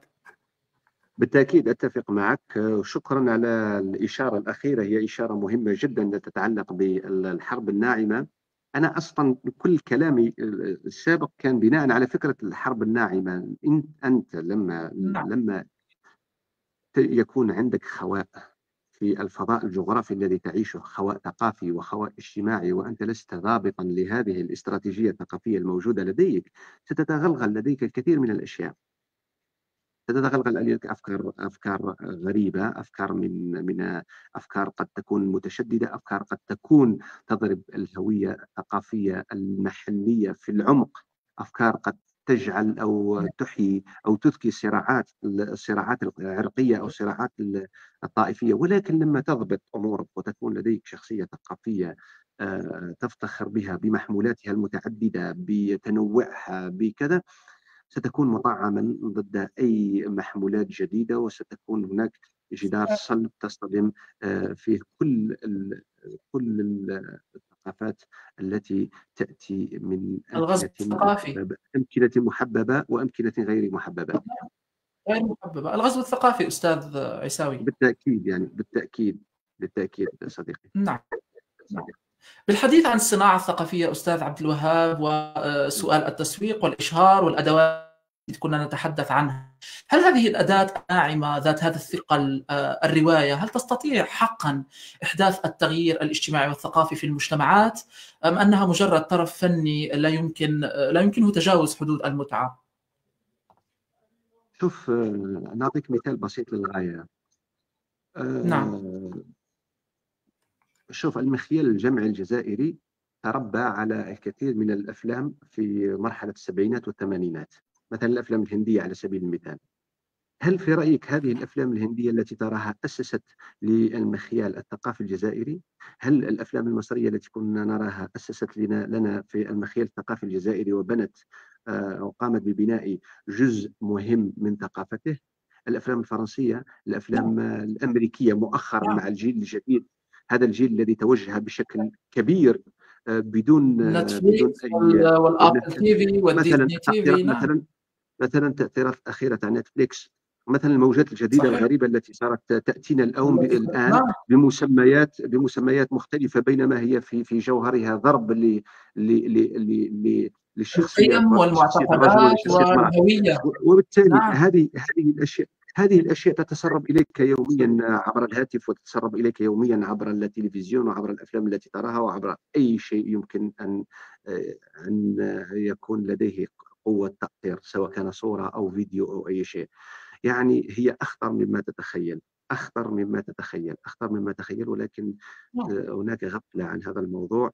يعني أنا في رأيي أن القوة الناعمة، وخاصة في الزمن الملتي ميديا الذي نعيشه الآن، هي التي تصنع الحدث، بحكم أنه الإنسان لم يعد يقرأ، ولكنه يستطيع أن يشاهد فيديو فيه 15 ثانية يمكن أن تغير أشياء كثيرة فيه. نعم صحيح أستاذ عبد الوهاب. طيب في آخر محور في هذا العدد من بودكاست إثران، وهو المحور المتعلق بالآفاق والمشاريع المستقبلية، أستاذ عبد الوهاب، ربما ما هي النصيحة التي توجهها للكتاب والشباب الذين يملكون شغف الكتابة، وأنا منهم في الحقيقة، أيا كان جنس هذه الكتابة، رواية، قصة، مسرح، سيناريوهات، أفلام، دراما، سينما وما إلى ذلك؟ هي نصيحة مزدوجة فقط. الشيء الأول أن يقرأ جيدا عن الشيء الذي عن الجنس، سواء كان الجنس الأدبي أو الجنس الفني أو الجنس المسرحي أو أي جنس آخر. أن يقرأ عن عن هذا الجنس. مثلا هو اختار الرواية، أن يقرأ يعرف ما هي الرواية، لماذا نكتب رواية ولا نكتبها. مثلا عندي فكرة، لماذا أكتب هذه الفكرة ضمن بناء روائي ولا أكتبه ضمن بناء مثلا قصصي أو ضمن بناء مسرحي أو ضمن بناء آخر. مثلا أن يعرف الأسئلة الكبرى التي تؤسس لأي جنس أدبي. هذه مهمة، لأنه من خلال هذه المعرفة سيحدد علاقته بهذا الجنس الأدبي، وعلاقته أيضا بالنص الذي سيكتبه، سواء كان مسرحية آه، أو كان سينتج فيلما أو سيقوم بإخراج فيلم أو سيكتب نصا مسرحيا أو نص سيناريو. هذا من الناحية. من الناحية الثانية يعني أن يعرف طبيعة الموضوع الذي يكتب فيه. يعني لما أكتب مثلا عن مجتمع معين، أحاول أن أعرف هذا المجتمع من من جميع يعني الجهات أو جميع المجالات التي في هذا المجتمع. فقد يعني لا يمكن احتكار أي فكرة يعني في هذا النص، لأنه أضعف فكرة قد تؤسس عليها أكبر نص. لأن هناك الكثير من النصوص بنيت على أفكار بسيطة جدا يعني. وخاصة النصوص العالمية مثلا. آه، هذا بشكل عام، يعني لأنه الإنسان لا يكتفي مثلا بالقراءة في اختصاص واحد. يعني هناك تعدد مهم. أيضا هناك ملاحظة مهمة جدا، هي تابعة أو تتبع الموضوع السابق الذي كنا نتكلم فيه، هو متعلق بالتراث المحلي. آه، يعني في نظري يجب، يعني داخل في باب الوجوب، أنه على الجزائريين أن يعرفوا تراثهم ويعرفوا ثقافتهم. يعرف كل شخص ينتمي إلى فضاء جغرافي معين أن يهتم بثقافة هذا الفضاء الجغرافي الذي يعيش فيه، يعرف تفاصيله، يعرف الأشياء البسيطة فيه، يعرف. لأنه مع هذا الهجوم الطاغي للتكنولوجيا حدث نوع من القطيعة الثقافية بيننا وبين الفضاء الذي الذي ننتمي إليه. فضاء الجدة وفضاء نعم الأرض، وفضاء الجدة وفضاء الأسرة الكبيرة والفضاءات المتعددة. أنا أعرف أنك تقيم الآن في غردايا. صحيح. هل يمكن أن نعدد الآن النصوص التي كتبت عن غردايا التي يتجاوز عمرها 1000 عام؟ لا تعد حتى على أصابع اليد الواحدة ربما. لا تكاد تجد نص. أكثر من طبعا 1000 عام. طبعا أكثر من طبعا. 1000 عام. يمكن هي 1010 سنوات. هذا ما هو نعم مدون في باب مدخل العطف على ما أظن. نعم نعم. هي مدينة كم تزخر هي مدينة سردية تتحدث وحدها غردايا، يعني عندما تدخلها تشعر أنها تتكلم غردايا تاريخيا غردايا بمفردها. غردايا مثلا كمدينة متعالية، كمدينة مؤسسة تحت لها طابع خاص بها. حتى طبيعة النص، بنيته، يجب أن تتأسس بنية هذا النص انطلاقا من بنية هذه المدينة. أن يبتكر لها الروائي ولو يبقى لسنوات يبحث عن بنية نص تتوافق مع بنية تلك المدينة. بعيدا عن موضوع الحدث، قبل أن ندخل داخل الحدث أو نتكلم عن المضمارات الثقافية يعني والأشياء الموجودة في هذه المدينة التي تزخر بها، نتكلم أولا عند الباب. نحن نقف عند الباب نبحث عن هذا المضمار، هذا المضمار الثقافي. عفوا، هذا المضمار الذي يدخلنا آه، إلى هذا النظام يعني المعماري، بحيث نستطيع أن نجد له بناء سرديا موازيا. سؤال: ولكن نعم. المشكلة أنه لا يمكن للناس أن تفكر كلها بطريقة واحدة. غردايا لا تكاد تجد 4 أو 5 نصوص على الأكثر تكلمت عن هذه المدينة صحيح. التي تتجاوز ال1000 سنة. نعم. أليس عيبا؟ مؤسفا، أمرا مؤسفا أمر جدا وعيب. مؤسف، والله أمر صحيح. مؤسف. ولهذا قلت أنا أتكلم عن ومخجل جدا. غردايا، أتكلم. علاش أنا ذكرت غردايا، لم أذكر مدينة أخرى؟ لأنه غردايا مدينة مثلا بقيت محافظة على روحها. نعم. بقيت بقيت بقي هناك نوع من الانسجام ما بين الفرد وما بين الشكل المدينة وما بين الطقوس وما بين الأشياء كلها الموجودة فيها. أضراب نفس الشيء، واد نفس الشيء. كان معايا. ليست مثل نعم. المدن التي تشوهت بأبنية مختلفة، وصار هناك يعني ذهب ذلك الانسجام الموجود ما بين حتى الفرد، صار خليط مزيج ما بين ثقافات متعددة، بحيث لا تجد ذلك الانسجام مع الفضاء. يعني ليس هناك انسجام ما بين المعمار وما بين الفرد وما بين الثقافة هناك نوع من التشتت. نعم، هذا والله الجزائر كلها أستاذ عبد الوهاب، الجزائر كلها يعني بهذه الجغرافيا المترامية الأطراف، بهذه بالتأكيد البوابة يعني. الإفريقية الكبيرة المنفتحة على أوروبا وعلى كل العالم، تعتبر مدونة سردية كبيرة جدا، لا زالت مدونة تعطى سرديا حقها لا حقيقة. متناهية. لا نعم، متناهية. لا نعم. متناهية. مدونة سرديا لا متناهية. نعم. لو تبدأ الاشتغال، يعني هذا البلد سيكون ورشة مفتوحة للكتابة. صحيح. ولن صحيح. ولن ولن تنتهي هذه الورشة حتى تكتب آلاف المدونات السردية والمدونات الروائية والمدونات الشعرية والمدونات في أدب الرحلة وفي الأدب الجغرافي والسينمائية والدرامية وكل أشكال الفن السينمائية والثقافة. والدرامية وأي شيء. أين نعم. السؤال المطروح؟ أين نحن من كل هذا؟ من هذا. من كل نعم هذا. أستاذ. نعم. معليش. نعم. آه، لا بأس، لا بأس. أيوة. أستاذ عبد الوهاب، ختاما دعنا نتحدث ربما عن مشاريعك المستقبلية. دعني أذكر من يتابعنا الآن أن الأستاذ عبد الوهاب قد صدرت له آخر رواية سنة 2024، رواية عقدة ستالين عن درب سكلياني التونسية. ما هي مشاريعك المستقبلية فيما يتعلق بالكتابة أستاذ عبد الوهاب؟ الآن يمكن خلال الشهر القادم ستصدر لي رواية جديدة. ما شاء من الله. ناحية الإصدار هي رواية جديدة من ناحية الإصدار، ولكنها قديمة قليلا من ناحية الكتابة. هي كتبتها قبل عقدة ستالين، نعم. ولكن كنت مترددا كثيرا في نشرها. ولكني الآن قررت أني سأنشرها مع دار نشر سعودية. ستصدر جميل. يعني يمكن الشهر، نهاية هذا الشهر أو الشهر القادم. نعم. آه، أخذت يعني وقتا لا يستهان به من ناحية التحرير والاشتغال على هذا النص.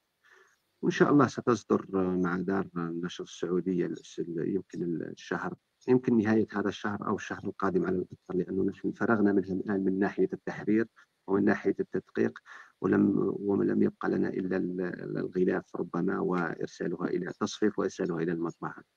هذا يعني بشكل عام النص الأخير. سأخذ يعني فسحة، ويمكن أبدأ في نص آخر يكون تجربة مختلفة، ستقترب قليلا من ربما من العوالم الروحية أو العوالم الصوفية. وهذا يعني وهذا ربما ما يتوافق مع الكبر في السن، فقد هرمنا. لا زلت شابا أستاذ عبد الوهاب. إيه. زلت في ربي بداية يخليك. الطريق، أين الهرم؟ لا شكرا. بالعكس، أرى بلغت أنك في الأربعين قمة عطائك، في أوج عطائك، منذ وأتمنى لك منذ مزيد منه. منذ يومين قد بلغت سن ال40، وبالتالي ولهذا أنا سن أتكلم عن 40 وسن شباب لم يتخطى بعد الشباب يا أستاذ عبد الوهاب، لازلت شابا.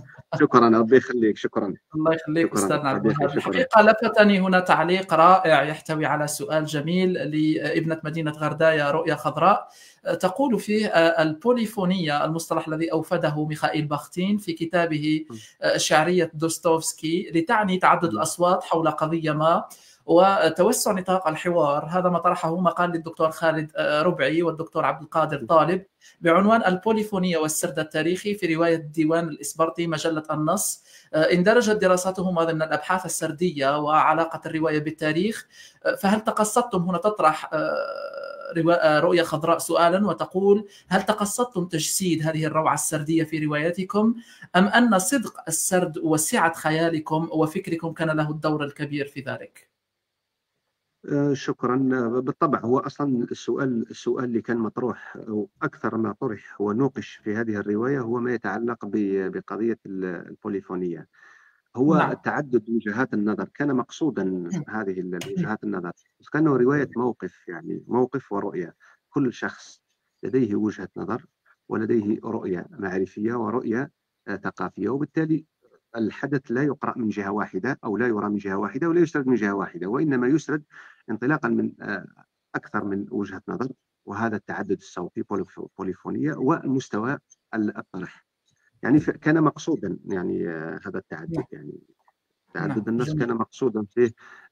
كان مقصودا فيه الاعتماد على التعددية البوليفونية عند ديستوفسكي قبل أن تكون عند باختي. عند بختين. جميل جدا. الحقيقة النقاش معك جميل جدا. في رأسي تفتح العديد من النوافذ والأسئلة أستاذ عبد الوهاب. موسوعيتكم الفكرية والثقافية والفنية والروائية تحتاج فعلا حلقة أطول من هذا، ربما مجموعة حلقات كثيرة جدا لنوفيك حقك ولنوفي إنتاجك الثقافي والأدبي حقه. لكن مع الأسف عمر البرنامج ينتهي وعمر هذه الحلقة ينفذ. لذلك أفتح لك المجال أستاذ عبد الوهاب لتقول لنا كلمة أخيرة قبل نهاية بودكاست إثنان في عدده الثاني. شكرا لك على هذا النقاش المثير. منذ سنوات، آخر نقاش ربما ناقشته حول هذا الموضوع كان منذ 4 سنوات، بحيث تكلمت حول هذه المواضيع وبهذه الأريحية. آه، وهذا يعود لما يكون المحاور يعرف ماذا يريد ولديه أسئلة مفتاحية. يعني يعطيك الصحة، شكرا جزيلا. شكرا لك أيضا، ماشي غير على هذا الحوار اللي درته معي أنا، على الحوارات الأخرى. ويعطيك الصحة على راك تستثمر في الموضوع الثقافي، لأنه موضوع مهم جدا، وخاصة في هذه الأيام الروحية اللي رانا نعيش فيها، يعني أيام شهر رمضان. أنا نتمنى يعني أنه الجزائري تكون مقاربته وعلاقته مع بلاده، يعني اللي هي الجزائر، أنه تكون مقاربته ثقافية روحية أفضل من هذه المقاربات التي نشاهدها كل يوم، هي المقاربات العنصرية أو المقاربات المادية ربما، أو المقاربات. الوطن يكفي للجميع يعني، وكل شخص يعتقد بما يشاء، ولكن تبقى هناك مشتركات مهمة. هذا الوطن وتاريخه وثقافته وكل الكنوز الموجودة في هذا الوطن. كل شخص يستطيع أن يغرف من هذه الكنوز ويستطيع أن يظهر الكنوز بطريقته. كل شخص موجود في كل مكان في كل هذا الوطن، في كل رقعة جغرافية هناك شيء يستحق أن يظهر ويستحق أن نحتفي به. وبالتالي يعني لا نحقرن أنفسنا، يعني هناك أشياء كثيرة تستحق أن نحتفي بها وتستحق أن نتكلم عنها. آه، تستحق أن نتكلم عنها طويلا، وتستحق أن يعني أن نتناولها بالبحث والقراءة، ويعني أن نختصر يعني الموضوع الثقافي في شخص واحد يقوم بمحاضرة، وإنما هي مهمة ثقافية يختص بها كل فرد، لأنه هي مهمة وجودية. المهمة الثقافية هي مهمة وجودية، وكل مكان مثل ما أسلفت، كل مكان هنا في الجزائر، في أي رقعة جغرافية، في أي مكان هنا في الجزائر، من أقصى الغرب إلى أقصى الشرق، ومن أقصى الشمال إلى أقصى الجنوب، هناك أشياء يجب أشياء نحتفي بها، أشياء ثقافية يجب أن نفتخر بها ويجب أن نحتفي بها. تعدد كبير جغرافي، تعدد لغوي، تعدد آه، ثقافي، تعدد موسيقي، تعدد إيقاعي، تعدد شعري، تعدد صوتي، تعدد في كل شيء. فلما نحصر أنفسنا في وجهة النظر الواحدة، أو نحصر أنفسنا في الرؤية الواحدة ونحن متعددون يعني بهذا الشكل. شكرا هذه أستاذي. وصيتي فقط، وصيتي لنفسي وللإخوة الجزائريين اللي راني نشاركهم أنايا، وأحتفي بهذه الهوية التي أنتمي إليها واللي ينتمي إليها كل الجزائريين. شكرا أستاذي العزيز عيساوي محمد عبد الوهاب.